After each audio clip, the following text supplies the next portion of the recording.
What's good? How y'all doing this evening? Welcome back to the Don's Favor.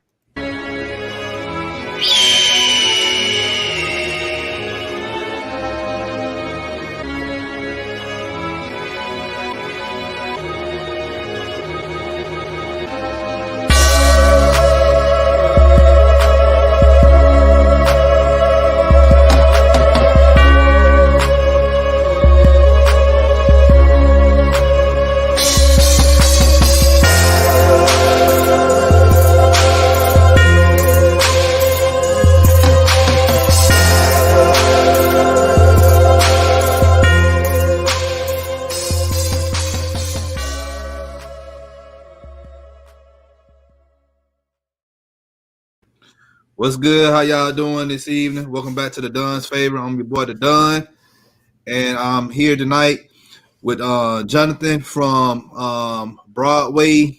Is it Broadway Sports? Yeah, Broadway Sports. All right. All right. Tell everybody who you are and where they can find you, man. Yeah, so I am the CEO, I guess, of Broadway Sports. We're out of Nashville, cover all things professional sports. So mostly Titans right now. Still got Preds and soccer content too, but hey, it's a football city. So mostly Titans. You can check me out on Twitter, JB on Broad, and at Broadway TN for the whole site. So got lots of great content. All right. Thank you for joining us tonight, man. I really appreciate it, man. Yeah, thanks for having me. All right. Also, if you're new to the channel, you already know what to do. Hit that subscribe button. Also, hit that like button. Share this content out with Atlanta sports fanatics. And hit us up in the comment section. As always, come holler at your hometown sports podcast. All right. Now, tonight we're talking about Arthur Smith, the offense coordinator for the Tennessee Titans. Let me go ahead and pull up his coaching record real quick. See what we can do. So, a little bit about him. You guys don't know. He is the son of Frank Smith. He's the FedEx founder. Arthur Smith started coaching in North Carolina. He played at North Carolina, and he started coaching there in 2006 as a graduate assistant. Then he went on to the Redskins. Hall of Fame coach Joe Gibbs brought him in to be a defensive quality assistant, and he stuck around to after Gibbs left and Jim Zorn became the head coach, and he stuck around for another year after that. Then he went to Ole Miss with Houston Nutt and became the defensive interim and also an admin assistant. And then he went on to Tennessee when Mike Munchak became the head coach. And he became the defensive quality control coach, and he's been there since 2011. So, and he's the thing about that is he survived 4 coaching changes. That's unheard of for anybody that's on the staff of an NFL team. Your thoughts on that? Yeah, I mean, look, he's been through some and things have been relatively good the last couple of years, but he's been through the years where this team was an absolute dumpster fire, and multiple guys coming in here and saying that's a guy I want to keep around. He's not a loudmouth, big brash guy, but his players love him and coaches seem to as well. So I don't know if it'll be this year. It's starting to look like it could be this year, but he's going to get his shot as a head coach soon. So. Mm-hmm. Yeah, man. I hope so, man. Let's see. All right. So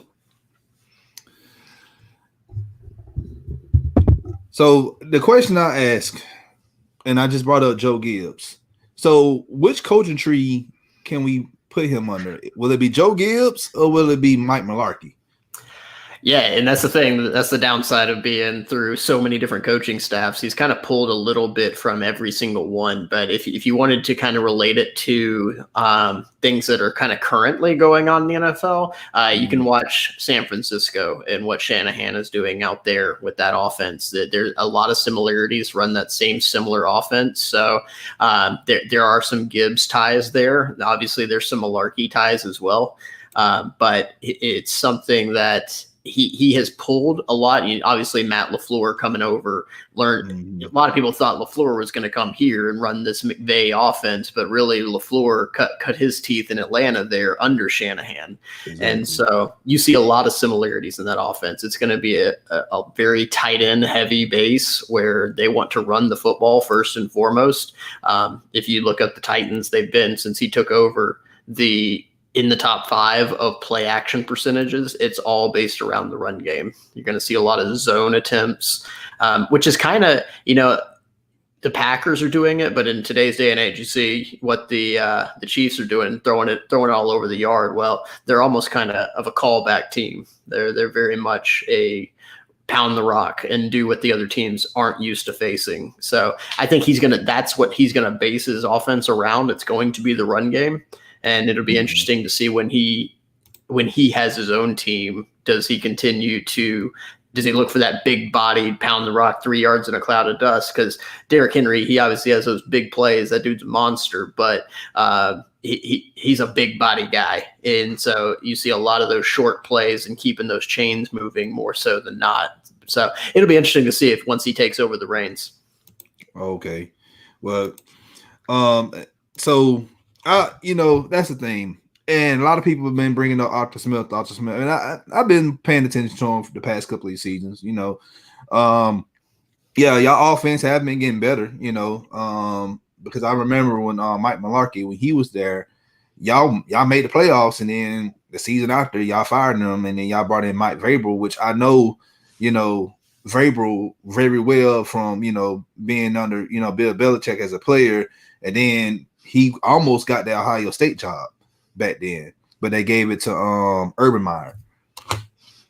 Yeah, and I mean, Vrabel is your, alpha male guy that's coming here. And what's interesting about him is his time as a coordinator was, well, frankly, terrible. Houston. Yeah, it was. So, I mean, you come here and, I got a lot of Titans fans here looking at that with the way their defense is playing right now, that, okay, maybe there's a little bit something to that. I think generally for head coaching hires, though, it's you could be a great offensive coordinator. Doesn't mean you're going to be a great head coach, exactly. and vice versa. So when it comes to Art, the question really comes down to how, he has his offense. They've been for Tennessee, we don't have Julio Jones. We haven't had Matt Ryan. We're not putting up all these points. This is unheard of for Tennessee. But y'all got AJ Brown, and I think he's good. He's not Julio Jones. Okay, let's keep that keep that in perspective. But he's not Julio Jones. So, but my take on that is, he also revived, and this is another thing we need to talk about too. He revived the career of Ryan Tannehill. A lot of people don't, bring that up. Yeah, and Tannehill, to his credit, has been playing better himself, but a lot of that comes down to it's a simplified offense, so that's built around the run game. So a lot of teams they're putting 8 guys up in the box and saying we'll take our chances with these guys on the outside. And so what the Titans have built on offense is their only real speed on offense are a bunch of undrafted guys that are about my height, about 5'8", 5'9". And so that's their speed. The rest of them, they're these big-bodied physical freaks that when you look at A.J. Brown, yes, he has some speed to pull away, but that's not how he beats you. It's good luck with a corner or a safety tackling him when he's 230 pounds out there. Corey Davis is no small guy. Derrick Henry, everybody knows about. Jonnu Smith at the tight end position. They're all that same sort of breed, and it's not we'll beat you over the top. It's cool if you're going to leave your guys one-on-one to try and stop the run. Good luck tackling these guys one-on-one in the secondary. So that's the kind of abnormal thing that they've done here in Tennessee. It's just these guys that will run over you and they'll break the tackle and take it the distance. So I'd be interested to see what he tried to build there in Atlanta with what you guys have. Yeah, because that's really interesting in my opinion. Because this is the thing, man. Our lack of run game for the past I don't know how long since Michael Turner left really has been horrible. Outside of 2016 when we had Kyle Shanahan, and the run game was great with him, and that was just a long season. But a consistent run game, we've been lacking here in Atlanta. And Matt Ryan's getting older. you know. Yep. And he can't keep going out there throwing the ball 50, 60 times a game and expect us to win. It's possible, but you know, the longevity of a season for a guy that's like in his mid 50s, not 50s, mid 30s, you know, it just we gotta figure out. And this is what New Orleans did, you know, when they drafted Kamara. And, you know, they had Mark Ingram on those couple of years as well. They ran the ball more, and then they just relied on Breeze to be that game manager. Yeah, so I was going to bring up that exact same scenario. Obviously, they're not going to – I don't think Art Smith's going to run this spread offense the way that New Orleans does, but he's going to come in there, and it's going to be addition of the run game, or addition to the pass game by adding the run game to it. So that's what it's going to be built around. Now, my question is, you know, Matt Ryan is not the most athletic of guys out there. So a lot of the things that Art Smith likes to run are these naked boots out the backside based off that play action. And, you know, Matt Ryan, he's a professional athlete, but he ain't Mike Vick out there running around. So I would be interested to see if that's the kind of quarterback that Art Smith would take a look at and say, hey, can I run my complete system with that? Exactly. All right. So offense, let's look at his offense. And going back to when he was a tight ends coach, Delanie Walker, he made the Pro Bowl 3 times. And then this was when he was just a tight ends coach. And I'm just thinking about, okay, he come in to Atlanta and we got, you know, we got Hayden Hurst here. So that right there can put Hayden over Hayden is good, but we talking about ceiling, you know, Hayden Hurst, which I don't think he's made there yet because he was in Baltimore. Yeah, he had Lamar Jackson, but when we talking about like quarterback play, Lamar Jackson's not Matt Ryan. Right. You know, when it comes to throwing the ball, we know what he can do with his feet and he can run, but we talking about throwing the ball. But I feel like, you know, Hayden would contribute to that. Now, offense, when he became the offense coordinator in 2019, he was ranked 6th over. Y'all was ranked 6th overall. Now, the prior year to that, y'all was ranked 23rd, and y'all had LaFleur as y'all OC in 2018, which is, you know, LaFleur is up there in Green Bay doing great things with Aaron Rodgers and that offense and that team. But they was ranked 23rd. So Arthur Smith took this team for 23rd from 2018 in his first year, ranked 6th overall. And people say, okay, well, Derrick Henry was the reason why. Okay, well, yes and no, because y'all was 6th in the past. Yep. And this is according to Football Outsiders. And y'all was 6th in the past and y'all was 5th in rushing. Yeah, and Derrick Henry had been was there here with LaFleur as well. So, I mean, they weren't using him the right way. Trust me, a lot of Titans fans that are also Bama fans here were pounding the table. Why are they not giving Derrick Henry the rock? But the one consistency there is coming from LaFleur's system to what Art likes to run is there, again, it goes back, they're very similar systems. So there was some consistency in the terminology because that's not a simple system to pick up. It's usually that second year that really takes off anyways. So that's almost a kudos to Art Smith. Don't rock the boat if things are starting to trend in the right direction. So but hey, you also get credit for it. You don't screw it up and you keep taking it to different heights and doing some things they hadn't seen before. So, and then also adding probably the best wide receiver that the Titans have had in just maybe since they've been here. I think Arthur or AJ Brown will go down as the best wide receiver since they've been here in Tennessee. When it's all said and done, he's still getting better and has some inconsistencies, but having that kind of guy, you know, in Atlanta, that changes some things and makes things a little bit easier.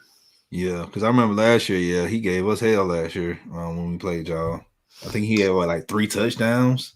Yeah, you know you had a bad game when Marcus Mariota beat you. Man, you bringing that up. I was trying to ignore that. All right. Anyway, so this year right now, y'all are ranked 3rd. Y'all are 2nd in passing, and y'all 7th in rushing. Yeah, and a lot of the Titans fans here are saying, you know, hey, the offense has really kind of trailed off, but it's almost more about the defense and how bad the special teams have been. Look, the offense is never going to have their best game every single day. But when teams are getting 9-minute drives on you fairly consistently, that puts your margin for error as an offense so small that you start pressing. And look, everybody watched it on Thursday night. AJ Brown drops a pass that he should take for a touchdown. That changes the complexion of the game. Mm-hmm. But it's tough for an offense to put up 30 points when you get 6 possessions a game kind of thing. So, yeah, if you want to go back to coaching, you say, if you're the offensive coach and you're Art Smith saying, hey, well, we got to score on every single drive. But realistically, there are 3 phases to the game, and the Titans defense has just been atrocious. Mm-hmm. Yeah. But, hey, y'all got a better record than the Falcons, so I ain't really saying that. But yeah. And then the AFC South right now, it's pretty much y'all and the Colts. Yep.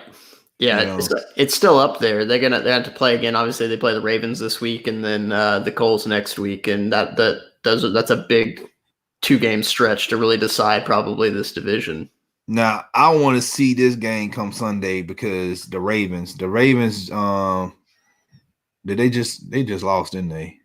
Yeah, to the Patriots. Yeah, they just lost to the Patriots, and yeah, Lamar Jackson had a horrible game. But my top coach right now is Don Martindale. The defense coordinator for the Ravens. Yep. And I know a lot of people listening, they like, man, you always talking about Don Martindale, but I feel like that's the coach for us. But Arthur Smith is on my list. He's on that short list of candidates that I want the Falcons to interview.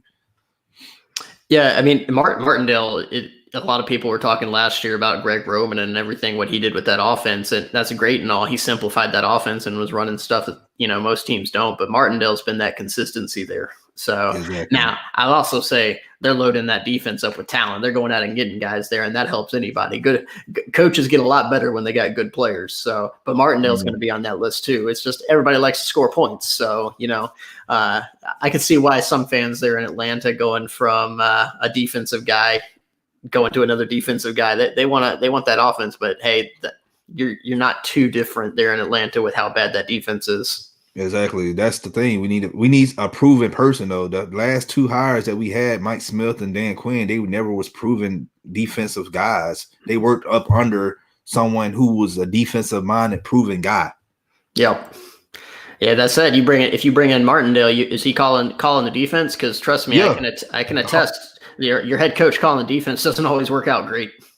Exactly. And Harbaugh is not calling the defense out there in Baltimore. Mm-hmm. Martindale is. So you know what you're getting, in the Don Martindale. But I don't wanna bring that much up. What's good, Javon, man? He said defense wins games. That's right, man.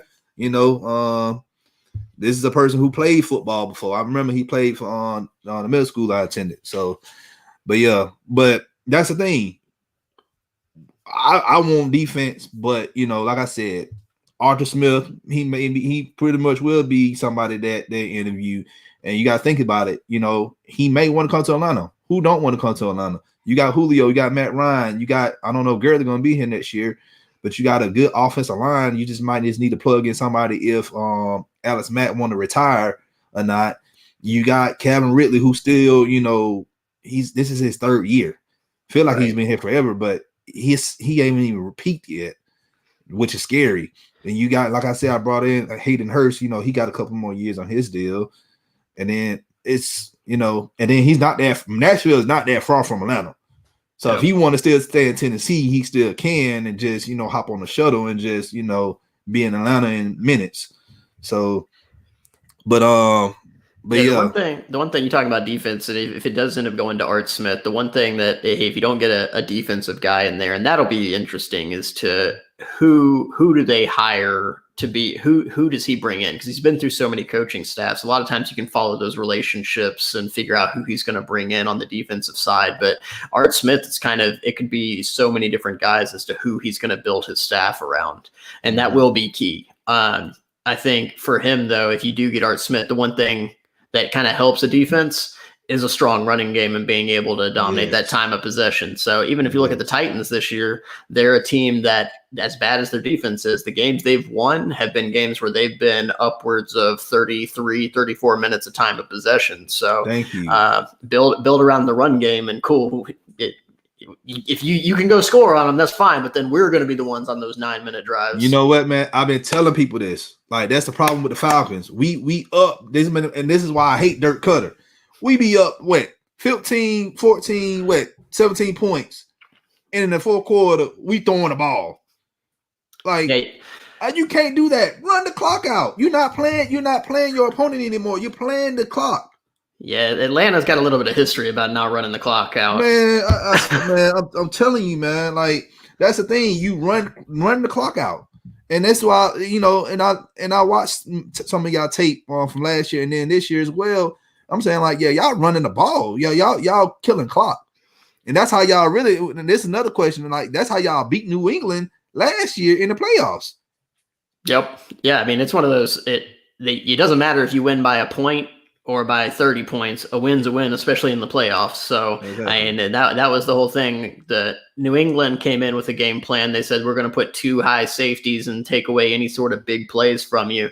And so the Titans stayed conservative with it, protected the football, and said, okay. And their defense was able to actually do some things last year, so that helped. But that's another thing about Art Smith, is that I do think he will preach a clean football. Like, don't beat yourself. Like, if you get beat, do it with a clean sheet. So that's one of those that I think that's just the start of building a strong team, build that foundation with it. And I saw a comment up there a few minutes ago talking about the offensive line issues that the Titans have been dealing with. Obviously, losing your Pro Bowl left tackle hurts. Saffold's been in and out. Ben Jones is out randomly here or there. So that's a tough pill to swallow. And I think he's still done a good job at adapting, and they haven't taken too much of a step back on that. All right. Yeah. And then it's another question for Javon. He said, if you can't stop anyone from scoring, then you put all the pressure on your quarterback. That is true. That's true. And that's the problem. Matt Ryan trash. Matt Ryan trash. No, Matt Ryan ain't trash. Matt Ryan, he has to do his job and then hope the defense can stop somebody, which they don't. So he got to go back out there and score more points, because that's what we do. We get in shootouts with teams that we ain't got no business getting in shootouts for. We up again in shootouts with guys like doggone Mitch Trubisky and doggone Nick Foles. That's an accomplishment, man. I just don't understand, man. And then Cook It by Nature. What's good, Devontae, fellow GSHM editor? He said, "Run the rock." That's right, man. Just run the ball. That's why I said we do need to go back to being a balanced team. We brought in Cutter. It's just been pass heavy. Yeah, look, I mean, we talk about it on our podcast that we do every week, and that's, look, you're playing to win a Super Bowl, and there's only one team that is going to consistently win a shootout every single week, and they got a quarterback that ain't going anywhere for a while, and that's the Chiefs. And so you're not going to beat the Chiefs doing what the Chiefs do. So if your goal is to win a Super Bowl, you got to do things better in a different fashion. So running the ball, and defenses are tending to get smaller and faster. So the Titans and Art Smith's philosophy seems to be, okay, well, we're going to run over those smaller defenders. We're just gonna bully them, and so it's been effective. Exactly. That's all you got to do, man. And this is the next questions I got to ask you. Now, when Arthur Blank fired Dan Quinn, and he also fired the GM Thomas Dimitroff, he said that in the interview that he wanted a leader among men. Now, knowing Arthur's pedigree, I'm not talking about coaching football, but just being a leader, because his dad is the owner of a top 500 company in the world. Do you think he fit that description, leader among men? So I think he does, but he's not going to do it in the way that some other coaches would. So like let's compare him to Vrabel. Vrabel is very in your face. He is an alpha male kind of guy. Art Smith is more of kind of your humble, but you talked about him coming from FedEx. This dude had every reason to not work hard, to kind of mail it in and never really have to work a day in his life.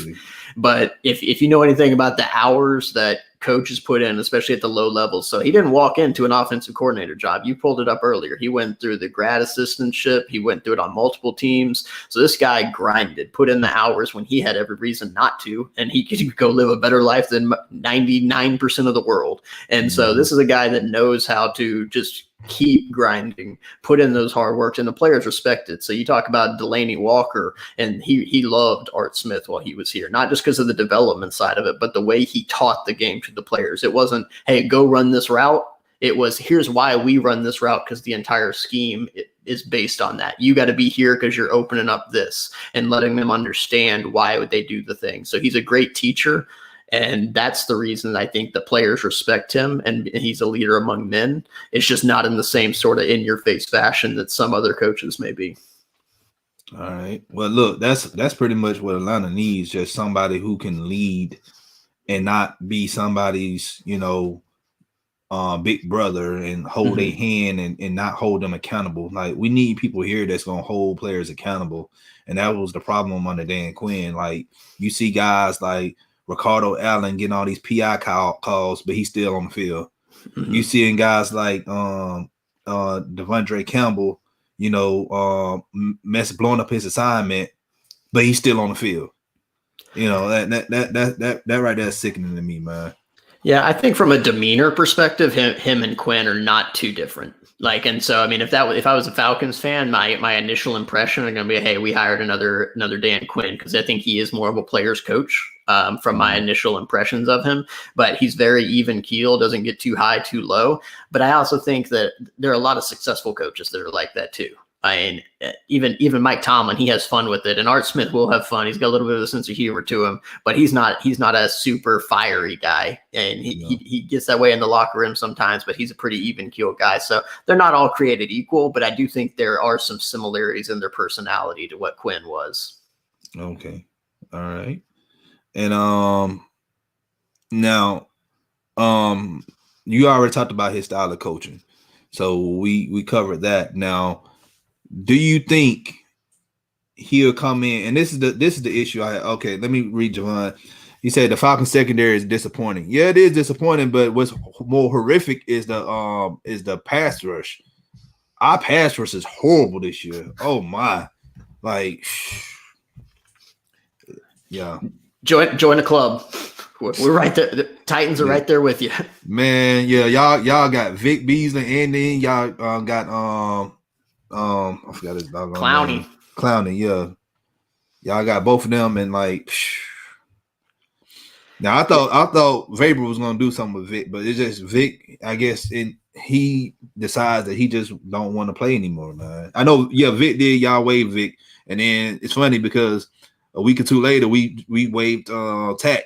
We drafted them, to be our bookends, to get sacks, and neither one. Vic, yeah, he had success in 2016, recording 15.5 sacks as the NFL sack leader that season. But other than that, and last year he did look better last year, but his mind ain't in it anymore. His heart ain't in it anymore because he want to be a preacher, and I don't blame him. That's what you want to do. That's what you're going to do. So. Yeah, that's one of those that, I think the Titans thought the same thing that you did, that he'd get under Vrabel and he'd get him in that situation where they could get the best out of him, because Vrabel has generally done that with a lot of players. And he played the position before. He played outside linebacker. Yep, and so it very much hamstrung the Titans, though, because they went into that, and even in I think their ideal scenario, how they had it, they had Clowney up, Vic Beasley up, and Harold Landry, and they were running 3 outside linebackers. So they didn't draft a guy to go at that position. So I have, as I've told Titans fans at this point, any outside linebacker or edge rusher that played at Clemson, just take them off the board. Because they had Kevin Dodd here a couple years ago, had a similar situation. He was done with football. Don't just say that. Well, at this point, you might as well say the state of South Carolina. There you go. Right. Add Clowney to that list too. But I think your question around, hey, are they going to Is he going to be able to fix that defense? And I think that comes down to, again, how are they Who's he going to hire? Who's he going to put there? I mean, based on what the Titans defense has done, I don't know if he had a good relationship with Tyrann McKenzie up that was running Detroit's defense there, because he should get a pay raise just for how much there was a drop off with the Titans defense this year. Because it will be interesting to see who he brings in as his entire staff. You got to think about it too, who's getting fired as well. Mm-hmm. So, you got to put that into perspective. Big bro, what's good, man? He said Dan and company couldn't draft talent. We drafted some people, man. We got Grady Jarrett. We got I forgot his name, Austin Hooper in 2016. You also got Deion Jones. You got Calvin Ridley. It's just that 2017 draft, man, that jump was just dumpster fire. Only person we got out of that was KZ, and he just a serviceable, DB. And then we, Lindstrom and McGarry, they looking good right now. So, yeah, I mean, the cupboard's not bare there in Atlanta. I mean, I know the record ain't there, but there is talent on that team. So it's not like you're going to the Jets. Exactly. Yeah. What's good, Z? That's cool, man. Look, this is an impromptu show anyway, so I didn't really, I ain't really promoted that much. He also said Atlanta has too much talent to be losing. It's all coaching. That's what we're doing, man. I've been telling people this for the past few years. It's been coaching. Dan Quinn has been the problem with this team. Playing that cover, that soft cover 3, not holding players accountable. And then Thomas Dimitroff mismanaging the team, not drafting in the trenches. You gotta have offensive line and defensive linemen to win championships. Games won in the trenches. So yeah. Going back to Art Smith, I mean, that's a guy that's going to truly believe that. I mean, he played offensive line, he coached offensive line, then moved out to tight ends. And trust me, his tight ends are not your 2020 tight ends. Saying Johnathan Smith, yeah, he can go out and catch some passes, but those guys get in line and they go get their hands dirty. They're blockers too, through and through. So it's not like you're just putting Jimmy Graham out there in the slot and throwing fade routes to these guys. All right. Hey, I got 18 people watching. I had 25 people watching at one point in time. Hey, if y'all haven't subscribed to FILA Sports on YouTube, go ahead and go over there and subscribe to it. I know y'all watching on Facebook, you're watching on Twitter, you're probably watching on Instagram. But hey, go over there. That's where we make our money. Go over there right now and subscribe to our YouTube channel. Appreciate it. So yeah, but like, my thing is, I've been scratching my head. Okay, if we hire an offensive-minded person, who he bring in as defense? Now, this is what I want. Like, I don't want an offensive-minded person as a head coach, but if we do, they got to bring in Wade Phillips as a DC. Because Wade Phillips, he wants to come back. He wants to come back and coach. Yeah, he does. I mean, at this point, it's hard to argue with the drop off that the Rams have had on defense. I haven't watched them a ton, but just doing the stat sheet scouting out there, they definitely fallen off since he left. So Art Smith, and he's a younger head coach in that situation. Get some seasoning. That's kind of what worked here in Tennessee whenever they brought in Dean Pease. So let him focus on the offense, being Art Smith, and bring in Wade Phillips, who can essentially be a head coach of the defense. I can see it. Yeah, because Wade ain't going anywhere unless you fire him. He's not, like, at his age right now, he's not trying to get a head coaching job. He may fool us, but hey, it is what it is. Let me read some more comments. Big Bro said Atlanta has the talent to play man coverage on defense, but the scheme Dan used was trash. Yeah, we do have the players. Like Isaiah Oliver is the one good person. He can play man. He played man in Colorado, but we got this man playing zone. That's not his strength. So Dan, he just remix and stuff for some reason. Some songs that don't need to be remixed. That's what he did. Just remix the stuff that had no business. None. Just let these players play their natural position in their natural scheme.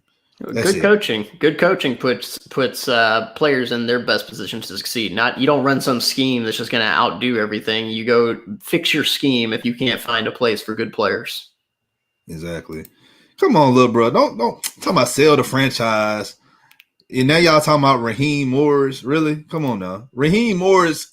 Look, we look, the last game we played against Denver, we almost lost it. We almost blew it away. So it's kind of the same situation. Instead of you having Dan Quinn, you got Raheem Morris. Yeah, he won 3 games. He 3-1. I get it. But guess what? He has to win. And Arthur Blank, they already said that if he does not win, if he don't make the playoffs, like they ain't even entertain interviewing this man for no job.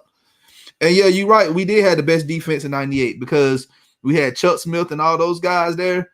And I think we was ranked like 4th in the league that year. So you say Dan had a great team and ruined it. Kyle Shanahan should have been the coach. Well, right now Kyle Shanahan ain't looking good in San Francisco. Like, and that's another thing, he's offensive minded coach. But guess what? John Lynch is the architect of that team. He pretty much brought in that whole defensive, like pretty much scrapped the whole defense and made it, brought in guys like D Ford, and you drafted Nick Bosa and Solomon Thomas and all those guys, and then you brought in Richard Sherman, the vet. So you have a defense. He has a defense to hang on. I promise you, like if he had that defense, it'd have been like how he was back in Cleveland and how he was, that 2015 season. Because everybody forget that 2015 season, Matt Ryan had one of the worst statistical years, but he had a better year in 2016. But guess what? Matt Ryan matched that same number in 2018 without Kyle Shanahan. Yeah, what you almost worry about with Shanahan is he a guy that thinks his scheme can be successful regardless of players? And so, I mean, they're not taking running backs very high. They obviously, the quarterback position there leaves a lot to be desired. So is he a guy that thinks scheme trumps all? And I think that can get coaches into trouble. I don't think Art Smith is that kind of a guy. Yeah, I agree with you on that. I highly agree because, Kyle, he'll live and die by the scheme. He has some success with it. But the thing is, if you don't have a complete team to run it, you're going to be on the outside looking in. But other than that, man, I appreciate you coming on. Once again, let everybody know who you are and where they can find you. Yeah, I'm Johnathan Boren. I'm part of Broadway Sports Media out of Nashville, cover the Titans. You can find me at JB on Broad on Twitter. You can check out the website's Twitter at BroadwayTN or BroadwaySportsMedia.com. Also do the Coach's Corner podcast. It's a weekly show where we kind of break down in depth how things went in the game. So really appreciate you having me on. No problem, man. Thank you again. And if when we ever play the Titans again, I'm gonna go ahead and bring y'all back on. We can, preview the game or whatnot. Yeah, maybe we'll be previewing how Art Smith's first season went. Yeah, that'd be good. All right, everybody in the chat, man, appreciate y'all tuning in. Like I said, if y'all new to the channel, go ahead and go over there to FILA Sports Podcast and get us a subscribe button. Also, hit that like button. Share this content out with Atlanta sports fanatics and hit us up in the comment section. As always, come holler at your hometown sports podcast. This is the Dunn with another episode of the Dunn's Favor. I'll be back tomorrow. We're going to be doing a draft party, Atlanta Hawks draft party during the draft. So join us tomorrow for that. Till then, y'all have a great evening. Y'all stay safe.